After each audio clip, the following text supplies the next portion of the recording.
So we're here with Sean Patrick Fannon talking about Shaintar and a few other things he does and used to do. So Sean, Shaintar was nominated for an Annie. He didn't win, but he was nominated. Can you tell us a little more about that gaming book? Well, Shaintar Legends Arise, which was the core book, the first core book for Savage Worlds. It's an epic high fantasy setting for Savage Worlds. Everyone wearing the shirt, hey! On the back it says, it's like Lord of the Rings meets Die Hard. And that's what the whole point was. And then Shaintar Legends Unleashed, which is a companion book, was up for Best ebook. And yeah, the nomination was awesome. And I'm very proud of it because yes, on the surface it looks like a classic fantasy setting like so many others, but there's a lot of depth to it. There's a lot of history to it. There's the surface, I'm a hero in a heroic fantasy world, but it's, yeah, I joke about it. It's like you're not really going in to kill kobolds for their copper pieces in some strange hole with weird traps in it. This is much more cinematic action adventure, you know, literary fictional fantasy, you know, pulp adventure kind of stuff. You have characters with deep backgrounds, motivations to do things in the world, or maybe they just get kind of caught up in the classic accidental hero way. But I personally hate dungeons with a passion. I've never understood it. Actually I get it. It's fun. Walk down the corridor, look for the trap. But it's how it was. But I always wanted to provide something that felt more like you were in a movie, or felt more like you were in a legitimate, heroic story that was about finer things. So Shaintar fulfills that in a big way. It also stands as sort of the big epic high fantasy setting for the Savage Worlds fans, which I'm very proud of. They've really embraced it. Shane Hensley and I go way back. I started building Shaintar in 1977, which will tell you how old I am. When I first got my hands on Dungeons and Dragons, and I had to keep on the Borderlands, no lands. I didn't know what the lands were, so I started building lands around it. And at the same time, I started kind of trying to rip some of the gamery terms and tropes out, like Wood Elf and High Elf. I said, well, let's call those Alucard and Eldacar, give them cool names, but also give them more depth as a species and why are they the way they are. And I just kept playing with the tropes and changing them so that they felt more like something that somebody coming in from a fantasy novel or from a cool movie would have more of a connection to than what is this weirdness where I'm supposed to get a 10-foot pole and make sure we're checking for traps every year. Just a different style of play, right? And I went through Dungeons & Dragons, of course, from the beginning. Then I became involved with hero games.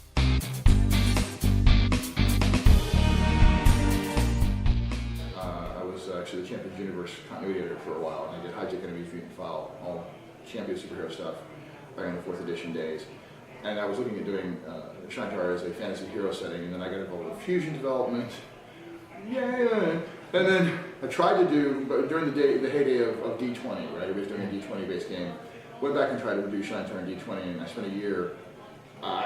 Isn't that difficult? Because if you've done stuff for Hero and Fusion, those are more simulation systems, which I personally really love. I absolutely love those gaming systems. I love the fact that they're universal. I love the fact that you can make anything out of them.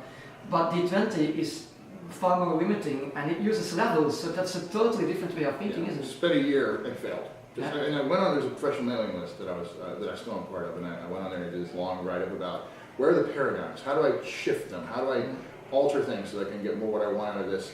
And you could have heard a virtual pin drop in terms of the responses, and these were major D20 developers on there, and I got back-channel communication from third-party developers saying, hey, if you get a legitimate answer, we'd like that too, because we don't know, we're making it up as we go. Shane Hensley, longtime friend of mine, of course Deadlands, famous for that. And then Deadlands evolved, that system evolved into what is now called Savage Worlds. He sends me the core Savage Worlds book, he sends me a couple other books, and he said, Sean, I know you'll do great things with this, just take a look. 6 weeks I had a functioning player's guide. It took a year to fail doing it in D20, in 6 weeks, boom, I had it, and I haven't looked back. Shaintar is solidly a Savage Worlds playing ground, and did a Kickstarter last year, as a matter of fact, to get Legends Unleashed and a whole line of 30 guidebooks and other products out. And I could talk about Kickstarter, let me tell you the psychology that goes with that. But we're up and running again and very excited and just getting all these really cool supplemental books out. And it's meant to be functionally a similar kind of thing as the Forgotten Realms or Greyhawk would be for D&D fans. Shaintar is kind of meant to be that for the Savage Worlds fans. So that's really what we're doing. Yeah. So what books do people need in order to play a decent campaign in Shaintar? Well, it's a 1-2 punch. There's so much material. right? It would have been a stupidly large book. So we broke it down into Shaintar Legends Arise, which is your novice through your veteran level play. And then, and that's everything for Game Master and player. So it's all the character creation stuff, and all of that kind of thing, and then all the monsters and the storylines, and the core bits for when you're playing it between the novice and veteran level, the kinds of things you would need for that. And then Legends Unleashed, which is the one that has the all-female cover, very proud of that. And not Cheesecake either, right? No, it isn't. Because when they turned in the cover for Arise, it was like this gorgeous, amazing, had the burn sheet cat guy, and it was a sausage fest. It was all guys. And I'm like, okay, all right, we're not changing it. But the epic book is going to be all female, and it's not going to be chained on bikini. So that was awesome. So anyway, Legends Unleashed is the heroic and legendary level of play. It adds high magic, which is a huge evolution onto the power system for Savage Worlds. You know, massive epic battle rules, really powerful villains, and just a bunch of stuff that really takes. When you get to heroic and legendary, the game's not over. It's just a whole new thing. I even added in faction play, big love letter to Birthright, as far as being able to evolve to where I run a faction, or me and my team of people, we are running a faction. It could be a kingdom, it could be a merchant's guild, it could be anything. But we build our faction up and we do faction level play. Again, something that hasn't been seen in Savage Worlds yet. So, at least, well, now Rippers did. I gotta say that, but Rippers did it kind of on a much more microcosm scale. But this is like, I have a kingdom, and that kind of thing. So, that's how those books are broken up. And what's coming now are guidebooks that really break down into specific areas. Like Eddie Webb and I worked on a Malkar Dominion book, which is sort of, you know, Sopranos meets Lord of the Rings, and that kind of thing. And that's coming. The Goblin-Esh book for people playing orcs, goblins, and ogres, and so on and so forth. So we take each culture, each nation, and we do some breakout with that. A few cool rule thing, a few cool you know, story stuff, and just really broaden that out. And that's really the main focus right now, because the Kickstarter, you know, they funded all those books. But Evil Beagle Games is expanding, which I'm very proud of. We just brought Ross Watson on, who's famous from the Warhammer 40K roleplay stuff. He's now my partner with Evil Beagle, and we've got some really cool stuff I wish I could talk about. I'm just telling you, keep an eye out, it's going to be exciting. A lot of people have been telling us, we can't talk about our next project yet. Yeah. I will give you one. Just with something of the veil. Hi everyone, I'm going to tell you something really cool that very few people know. We just talked about the fact that I started my career with superheroes. And then I became really famous for the fantasy stuff. But there's a lot of people who remember me from, like I said, 4th edition, high-tech enemies, Meanfowl, allies, so on and so forth. You know, and we look back, and a lot of us go back and play Champions, and we're like, okay, we remember how this game works, but gosh, you can see some of the, it's so chewy and hard, and it's hard to get new players excited about it. So that's where Fusion came from, was a desire to break that mold and move into something that was a little easier to access. Well, there's been so much advancement in game design now, and a willingness to say, you know what, sometimes simple's okay, and then you can do simple additional stuff that's still fun and playful. But I wanted to do, and was inspired to do, a love letter to champions. There's something about taking that giant handfuls of, you know, the 2 hands full of 6-sided dice and just throwing them on a table, counting it up, you know, breaking them down by 10. Absolutely. Count the 6s. So the system that I'm working on, and I'm working on a brand new, for the first time ever since I was a kid, I'm working on my own game system. It's called Handfuls of Dice. And it's exactly that. It's the classic roll 3d6, although I do the roll high thing, because rolling high is just more intuitive to me. So you roll a 3d6, and then when you have an effect, a power or whatever, you roll these giant handful of dice based on your levels. And at the same time, layering in new ideas, like player resource management, where I can take my scene and do something fun with it. So I may have, for example, an energy blast of 12d6. Boom, drop my 12d6, count up my damage. But 5 of the dice came up with 6s. Those 5 6s, I get 5 chips that represent boosters. And with those boosters, I can do a knockback effect. I could set my friend up for his bet to give him a bonus to attack. I could add armor piercing. So I can spend these assets for immediate stunts and tricks and cool things, and it flows back and forth like that. That's interesting, because exploding dice obviously are not a new concept anymore, but this is. Yeah, and well, thank you. And of course, I play with exploding dice and things, and I actually started playing with that too. I was like, no, it's too much.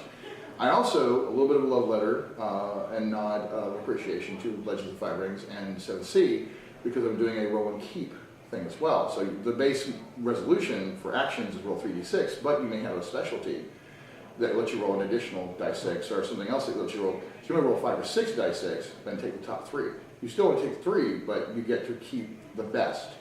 So you can improve your chances that way.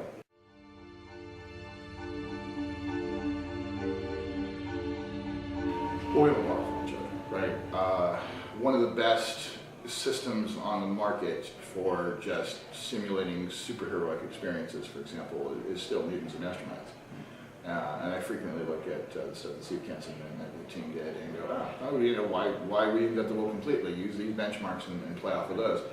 I'm much more interested in as I said, a cinematic pulp action adventure experience. I'm not really interested in realism. In fact, as I live in reality, I don't need to play reality.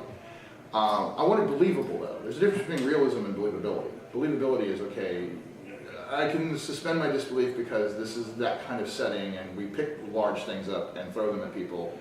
And within that, you create the believable level.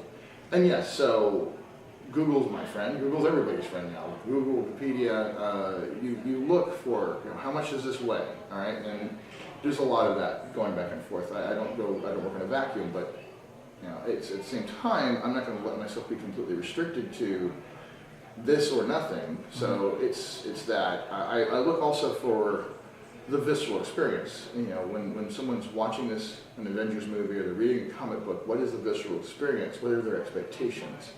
And I try to be sure that more important than any other consideration for me is, am I providing a visceral and fun experience for the end user at the end of the day?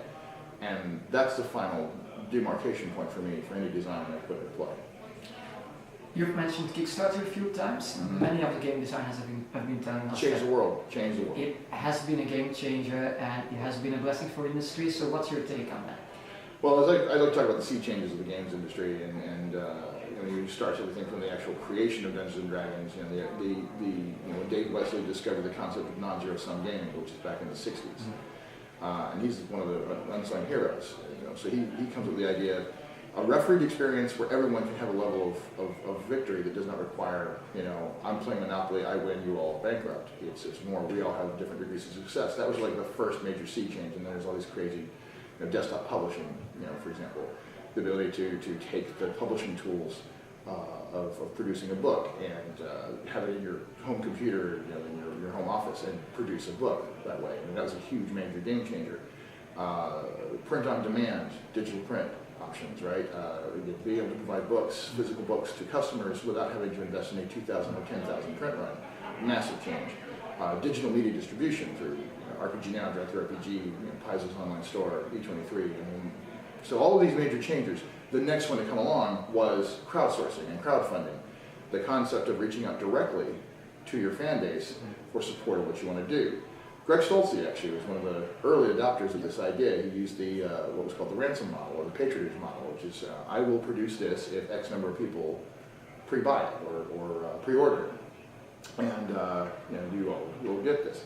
So that kind of thing evolved into now what we're seeing, which is Kickstarter. And Kickstarter, of course, is the prime monster, right? It's the Godzilla in this marketplace, in this space, and it is a game changer. It is awesome. It incentivizes and creates an opportunity to do things you could never get away with. It is a powerful marketing tool. Is this viable? If I need this amount of money to make this work, is there a fan base for it? Well, they're going to tell me directly by voting with their dollars. It is also, wow, it is such a whirlpool in the ocean. If you don't see it, it can catch you and just draw you down. I spent a year, paralyzed creatively because you get so caught up in the circus of it. I mean, I went in with my head, clear and my eyes open. I had a plan. We promoted it for months, and what do you want to see in this Kickstarter? So we did a lot of, reaching out to the fan base and saying, what would you like to see? And we constructed the Kickstarter around that research and that connection. But then I got so caught up in oh my God, they love me, they really love me, and let me promise this crazy thing, and let me get them excited about this, and they add all this. And then halfway through, the worst part for me was realizing that what I was promising was not necessarily in conjunction with what I actually had planned, and I'm like, I'm going to have to really change how these books are going to be done to really fulfill what people want. And that altered the landscape creatively and from a production standpoint of what I was needed to deliver. And at the end of it, I'm like, and the worst thing is, I didn't really build any funding for myself. I didn't create your time is worth X dollars to produce these products. That needs to be figured into the cost of this and into the thing. You should probably figure that. Yes, and I didn't.